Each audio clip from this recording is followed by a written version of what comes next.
The next step is how can you switch between processes? The timeline, if there are 3 processes, then process will switching the CPU like this, A, B, C. So 3 processes switches CPU and executing themselves. Only the operating system is responsible for switching from one process to another. So to switch process, the operating system has to gain control. But how can the operating system regain control of CPU so that they can switch between processes? So there is OS A, OS, and OS B. And after B finishes execution, again it releases control to OS, and then OS switch process and transfer control to process C. How the operating system regains control of the process? There are 2 approaches. One is cooperative approach, and the second one is non-cooperative approach. The first approach is cooperative approach.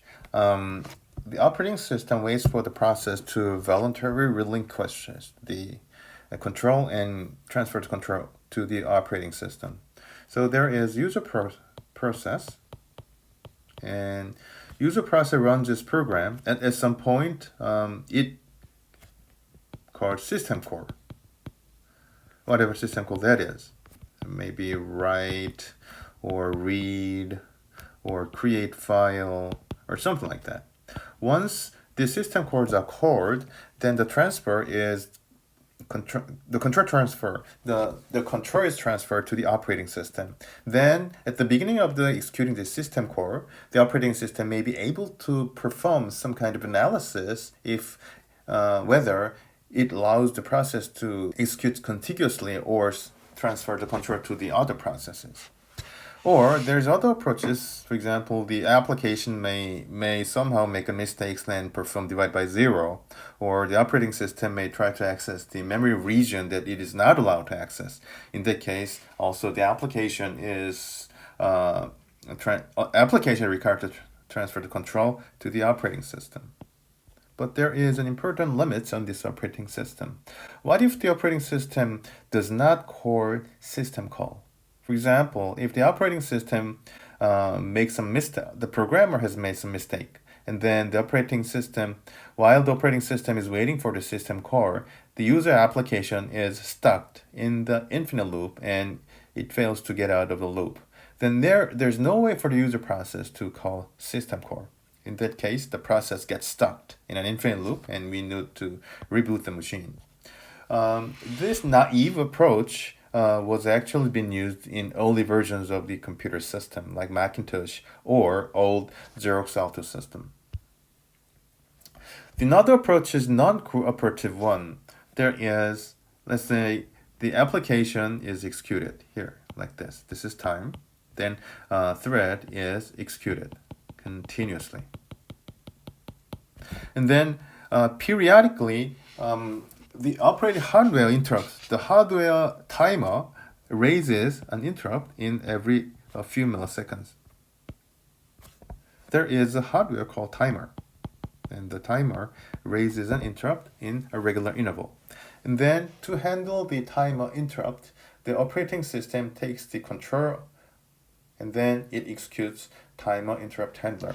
In the course of executing timer interrupt handler, operating system can execute some scheduling activity to determine if the current process should go further, or the operating has to temporarily suspend the execution of the current process and transfers control to the other processes.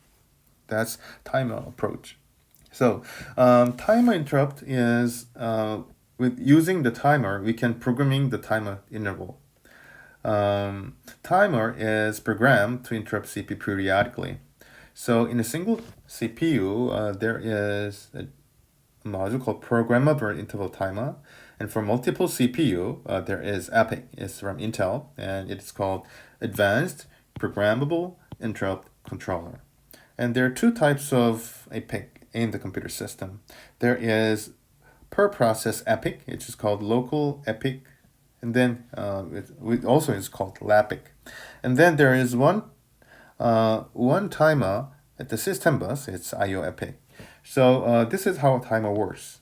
It runs forever, and you set the timer as an interval. And then every time the timer ticks, it decreases the value of I by 1. And as long as the value of the variable stays greater than 0, it stays within the loop. But once it reaches 0, then it raises an interrupt, and then it goes back and resets the interval and do the decrement again. So this runs infinite amount of time. This runs forever, and for this technique is used to generate the interrupt periodically. The timer interrupt looks also trivial, but it was also one of the most important inventions in early computer systems history. This is the paper published in 1963, and title of the paper is The Time-Sharing Debugging System for a Small Computer. It proposes a timer interrupt as a means to debug a computer. And it is written by a group of famous researchers, including John McCarthy. Let me spend a little more time about who the John McCarthy is. John McCarthy is a professor at MIT. He is the pioneer of AI, along with Alan Turing, Marvin Minsky, or Alan Noel. And he's one of the first to use the term artificial intelligence. And also, he is an inventor of Lisp. It's the mother of Scheme, an important functional programming language. These days, there is Scala, there is Haskell, and there is Scheme. But Lisp is kind of the first functional programming language, and it is invented by John McCarthy.